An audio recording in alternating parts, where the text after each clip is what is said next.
se llamaban tierra adentro, la pampa y la cordillera. Después fueron campo afuera, porque las palabras pesan. Con esas cosas empiezan a vaciarnos las... Ahora sí, ya estamos con la columna del analista político Aurelio Argañarás, que para este sábado la ha titulado Las raíces de la política.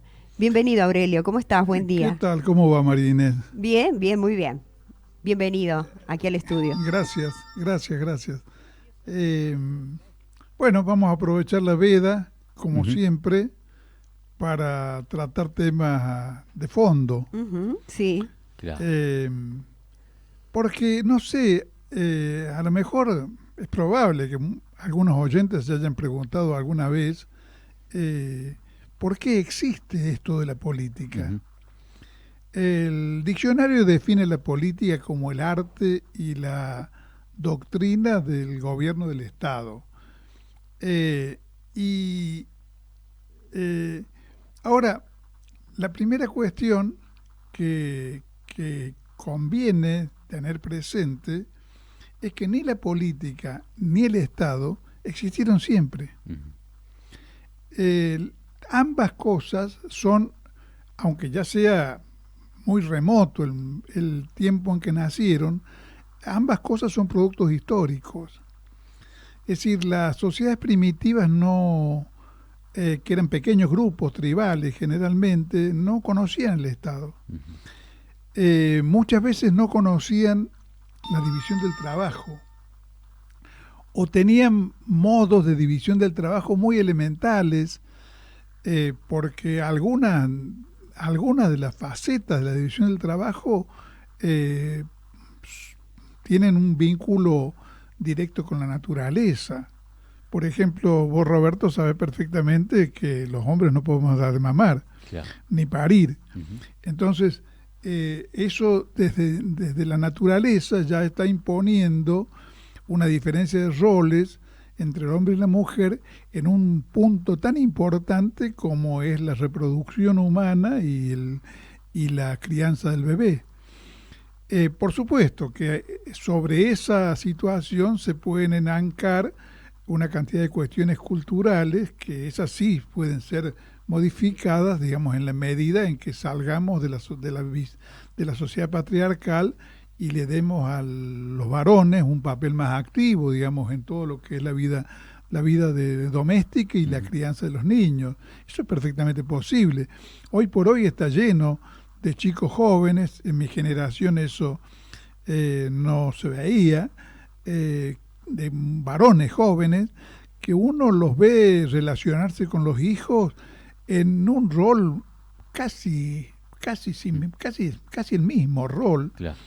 O, digamos, con una capacidad equivalente al de las madres para vincularse con los chicos. Pero de todos modos, en el origen natural ya hay una imposición digamos, de una división de roles. Ni hablar de cuestiones más complejas como es la división del trabajo en distintas áreas de la producción de la vida social. Y eso yo no lo digo para que nos vayamos a la época de las cavernas, algo que podría parecer inútil, sino para tener noción de que estamos frente a cosas que nos parecen eternas, como el Estado, como la política, pero que no lo son, que son productos históricos. Y los productos históricos, así como se originaron en algún momento, pueden cambiar y hasta pueden desaparecer. Depende de que las circunstancias permitan que eso ocurra. La política, como la burocracia, nació en el momento en que el trabajo manual y el trabajo intelectual empezaron a separarse. Pero durante milenios, o a lo mejor centenares de miles de años, los hombres no separaron el trabajo intelectual del trabajo manual, como tampoco separaron la tarea de dirigir de la función de ser dirigidos, porque la vida social era tan elemental, tan simple, producía hasta tal punto escasamente los medios como para que la sociedad se subsistiera, que no podía haber una clase ociosa, una clase que se desprendiera del trabajo manual, del trabajo directo, de la lucha por sobrevivir, y se dedicara a dirigir a los demás y adquiriera de alguna manera el privilegio del ocio. El ocio, que es un privilegio, por supuesto, el ocio entendido como la posibilidad de no estar dedicado principal o exclusivamente a la lucha por la subsistencia, es el origen de la cultura. No Claro. podría haber pensamiento, no podría haber literatura, ciencia, desarrollo del conocimiento, sin que en algún momento de la historia hubiera aparecido una clase que se desvinculara del trabajo directo, inmediato de la lucha por sobrevivir, y pudiera dedicarse a pensar en todos los sentidos imaginables de lo que es pensar, porque parte del pensar es cómo producir más, cómo producir mejor, cómo hacer que el trabajo sea más eficiente. Y con el menor esfuerzo. Con menor esfuerzo. Claro, Cómo sí. aprovechar las fuerzas naturales. Por Claro. ejemplo, una de las cosas que se ven con toda claridad en sociedades, en lo que se llaman las sociedades fluviales, o sea, las sociedades que se organizaban alrededor de los ríos, como Egipto, como en Medio Oriente, en la Mesopotamia, como acá en la América. Incluso yo estuve hace unos años en la ciudad de Caral, en Perú, que es una ciudad americana que tiene 5.000 años de existencia y que es una civilización que se organizó Sí. alrededor de un río. Bueno, Se organizó y sigue actualmente así. ¿cómo? Que sigue actualmente de esa manera. No, Sí. ahora No. es ruinas. Sí. Ahora es ruinas. El río, por Sí. supuesto, existe. Ajá. Pero la civilización fue descubierta hace relativamente pocos años y desenterrada Ujú. la ciudad de Caral. Pero, digamos, en las sociedades fluviales, la tarea de aprovechar el riego era una tarea de lo que hoy entendemos como ingenieril. Claro. O sea, hacía falta un Ingeniería, conocimiento y claro. una tecnología para manejar el riego de modo que realmente beneficiara a toda la colectividad. Entonces aparecieron los especialistas. Los especialistas en la antigüedad eran una mezcla de sacerdotes, ingenieros, digamos, gente que escribía, que a su vez trataba de que su conocimiento fuera hermético para conservar ese privilegio Ujú, de estar sí. en esa situación. Bueno, y allí vemos por primera vez formas que se relacionan con la política. Claro, sí. Creo que una manera... entonces, ¿a dónde quiero llegar? A que la política no existe por un capricho, no es el fruto del capricho de los políticos y no podría desaparecer para ser sustituido por otra cosa sin cambios sociales muy profundos que permitieran de alguna forma de democracia directa en la cual todos los Claro, ciudadanos nos sí. involucráramos en la resolución de los problemas del Estado. Y cuando uno dice el Estado, tiene que pensar que se trata del Estado municipal, del Estado provincial, de los Estados nacionales, y bueno, y hasta de los problemas globales. Pero aún en lo más próximo, qué sé yo, la administración municipal de esta ciudad de Altagracia, es evidente que uno necesita, tal cual está la sociedad organizada hoy, que una especie de grupo particular, claro. Bueno, que en el caso de la democracia es elegido por los vecinos, se ocupe exclusivamente, se ocupe con exclusividad de los problemas que hacen a la vida común, sin los cuales además no podríamos vivir, porque no podríamos vivir si nadie se ocupa de mantener las calles, si nadie se ocupa, como estaban hablando ustedes hace un rato, de la administración del agua, claro, sobre todo porque los bienes hay que administrarlos cuando son escasos.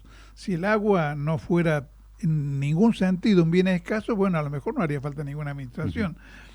Pero la regulación de las normas sociales, todo eso requiere de un estamento, que son lo que se llama vulgarmente los políticos, los gestores, los administradores, que cumple esa tarea.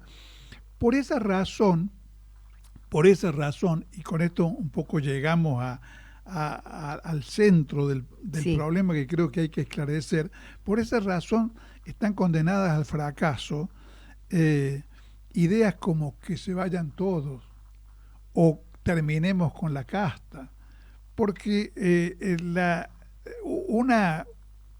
colectividad política, la que se interesa y pelea para gobernar, en la democracia pelea para ser sostenida por los electores y gobernar, no puede ser, no puede irse toda, como decían, que se vayan todas, claro, que se vayan todas. Porque ¿quién ocupa su lugar? Solamente podría desaparecer si el conjunto de los ciudadanos, con los medios tecnológicos actuales, por ejemplo, por mecanismos de democracia directa, participara plenamente y cotidianamente en resolver todos los problemas que hacen en la vida común. Cosa que sería... luz imposible. Claro, cosa que no hoy por hoy posible. es imposible, porque una de las cosas, ¿por qué lo pudieron hacer los griegos? Bueno, es un ejemplo interesante para analizar. Y los griegos lo pudieron hacer en las ciudades atenienses, que es donde nació la democracia, digamos, la política. ¿no? Claro, y la política. La política, claro. Lo pudieron hacer porque trabajaban los esclavos. Claro. Se mantenía esa relación entre quienes constituían un sector dedicado al pensamiento, porque había otros que estaban trabajando para generar el sustento para todos, ¿no? Exactamente. Entonces, si una de las condiciones para que pudiéramos hacer lo que hacen los griegos sería, por ejemplo, que el trabajo lo hagan las máquinas, los robots.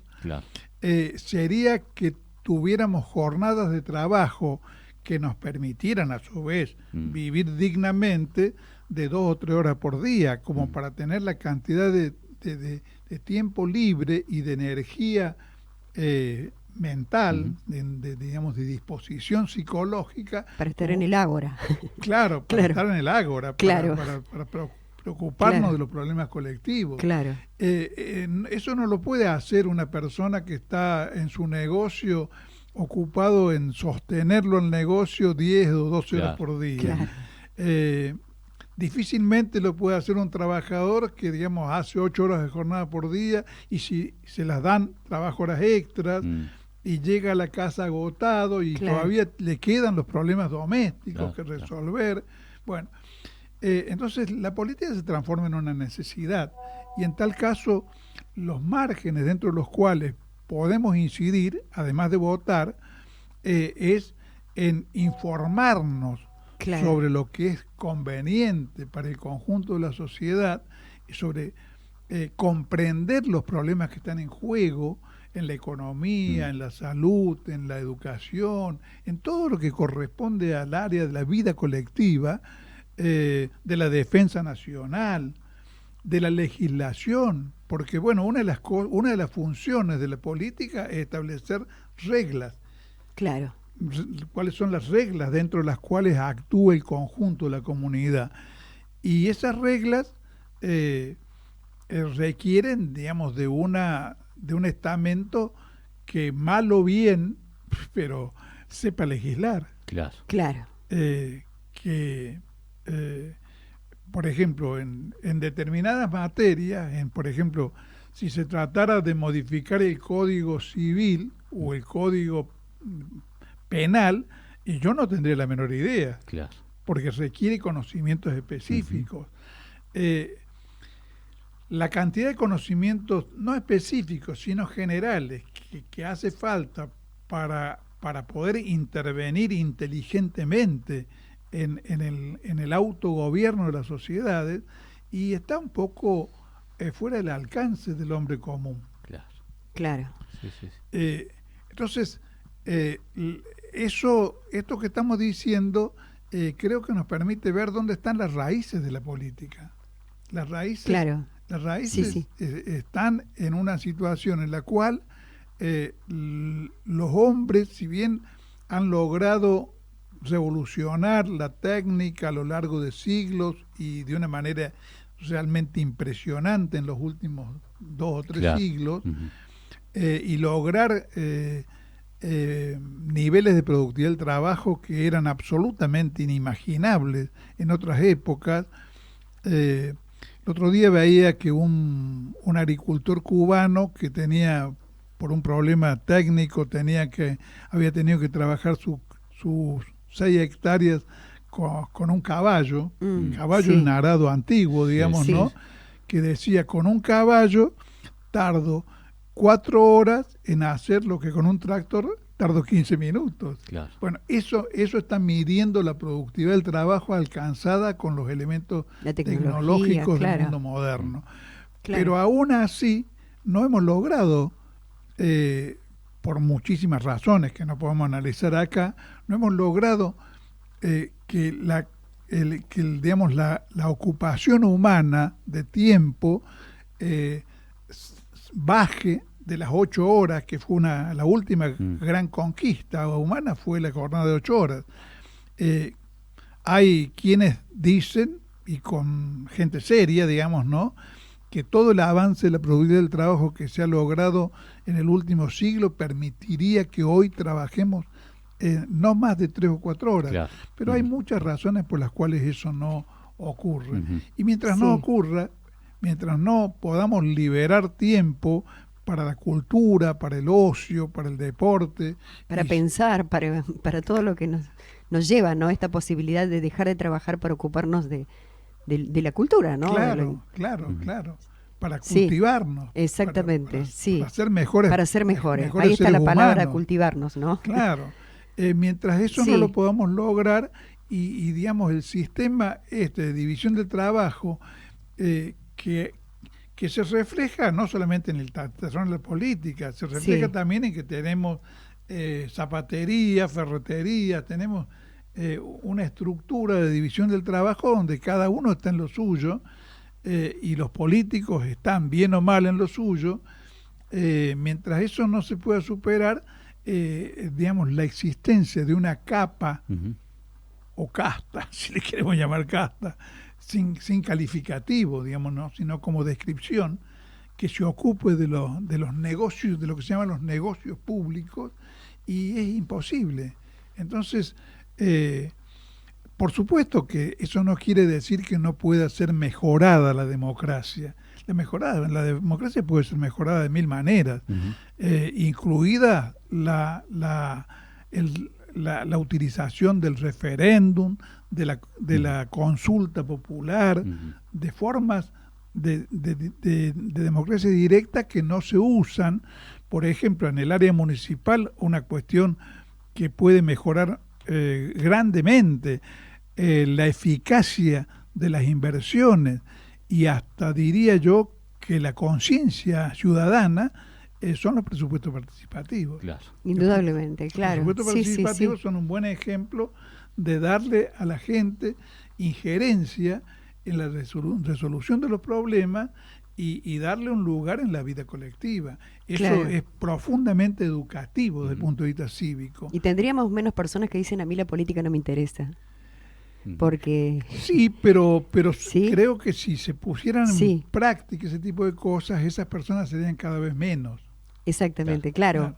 porque se tendría conocimiento del rol preponderante, necesario, fundamental que cumple la política. Claro, y además se participaría en la decisión de cuáles son las urgencias, las urgencias que deben ser encaradas prioritariamente por una administración pública.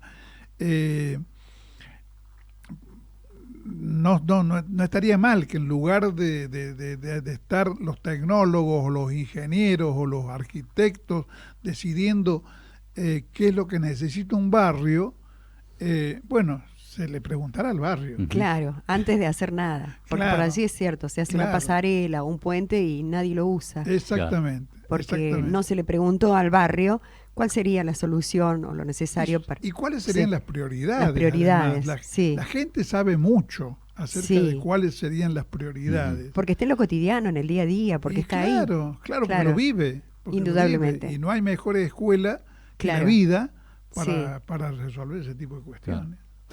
Hay lineamientos que piensan que el Estado es como una suerte de pieza del rasti, ¿te acordás, Aurelio? Que se puede sacar y poner otra cosa, como si no tuviera historia y no tuviera un crecimiento desde estas lejanas condiciones humanas que fueron tejiendo, en este caso, y deviniendo en un Estado y en una organización política o en la política en sí, digamos, ¿no? Claro. Como si fuera algo que se puede sacar. Lo saco, lo tiro y pongo ¿qué?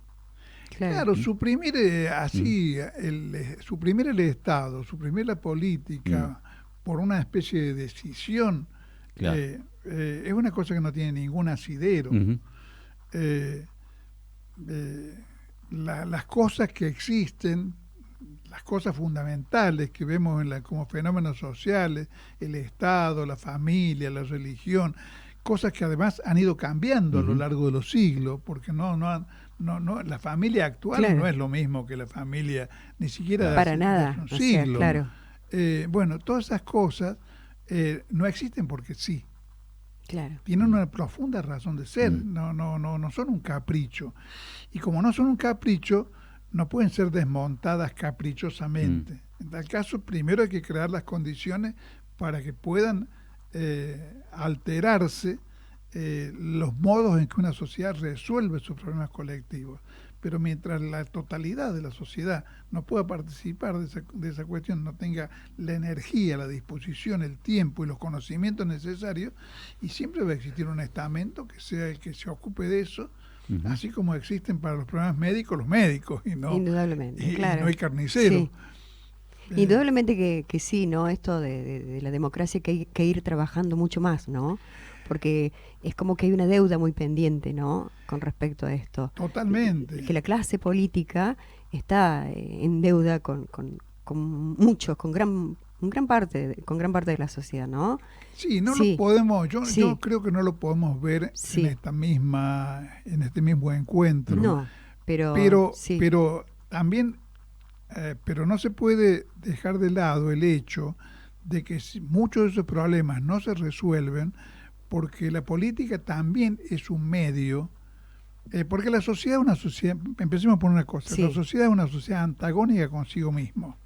O sea, es una sociedad separada en clases, es una sociedad con explotadores y explotados, con gente que tiene fortunas incalculables que no podría gastar ni cuando tuviera 100 vidas, y gente que no le alcanza para comer, y entonces eso genera conflictos que también en esos conflictos se pone en juego si se quiere o no extender la democracia. Ahí está, claro. Eso. Porque la democracia, aun cuando sea el modo, digamos, más, de mayor participación política que conozcamos,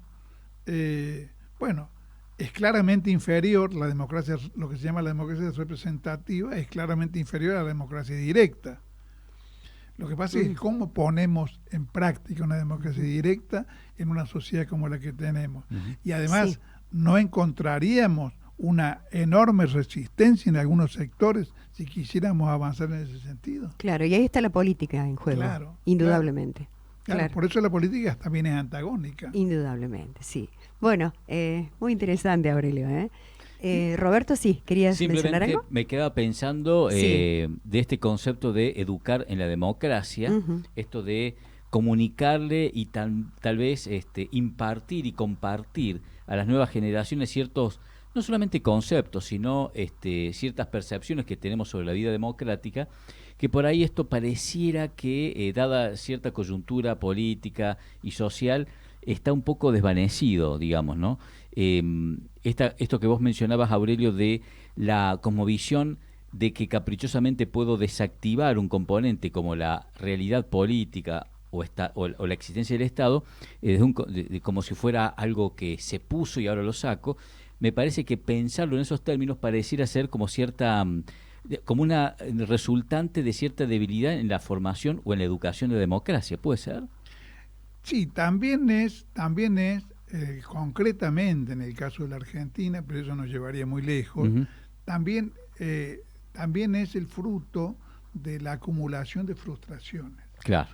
Es decir, si la política defrauda las expectativas colectivas y se va creando un caldo de cultivo contrario, digamos, que desdeña a la política y desdeña a la democracia, porque no encuentra en la democracia satisfecha la famosa promesa de con eso se educa, se cura y se sana, como en su momento se prometiera. Como en su momento se prometió. Entonces, bueno, si la democracia no satisface las expectativas colectivas durante muchas décadas, y nos lleva de frustración en frustración y llegamos a situaciones agónicas como la que hemos estado viviendo en los últimos tiempos, ¿no? Pero siempre va a ser la democracia, este sistema que tenemos. Y el modo de corregirlo, no tenemos otro. No hay otro, no hay otra forma. Claro, no tenemos otro. No hay otra. Bueno, no sé, ¿querías mencionar algo sumamente más? Interesante, ¿no? Qué lindo es tomarnos estos momentos en la historia de la radio, en la historia del programa, para debatir estas cuestiones de fondo. Es muy importante. Y tan importantes, tan actuales, ¿no? Para la vez. Sí. Muy importante, sí, así es. Bueno, y tenerlo a Aurelio nada más y nada menos para que nos ayude a pensar. No me haga poner colorado. No, pero lo justo es así, es así. Y le pedimos a la audiencia que nos comente cómo le gusta este bloque del programa. Con Aurelio acá dialogando. Aurelio te está poniendo... Lo estamos comprometiendo, ¿eh? Sí. Bueno, yo me comprometo. Sí. Ahí está. Es lindo este debate y esta posibilidad de charlarlo acá, digamos. No, justamente porque uno recibe desde el otro lado esto, ¿no? Decir, bueno, vengan, que charlen ahí en el estudio. Claro, ahí está. Bueno, y aprendemos de paso, al menos de mi parte, lo voy a reconocer, Aurelio. Siempre aprendo. Excelente. Bueno, gracias. Bueno, ahora sí, cerramos. Judío o turco mugriento le dicen al inmigrante que se hizo criollo al instante y se mezcló en el gauchaje a combatir los ultrajes de sajones elegantes. Si uno es inglés o francés, ya tiene el don en la mano, pero si es gallego o tano, lo miden con otra cuerda. Tano o gallego de mierda será siempre ese paisano.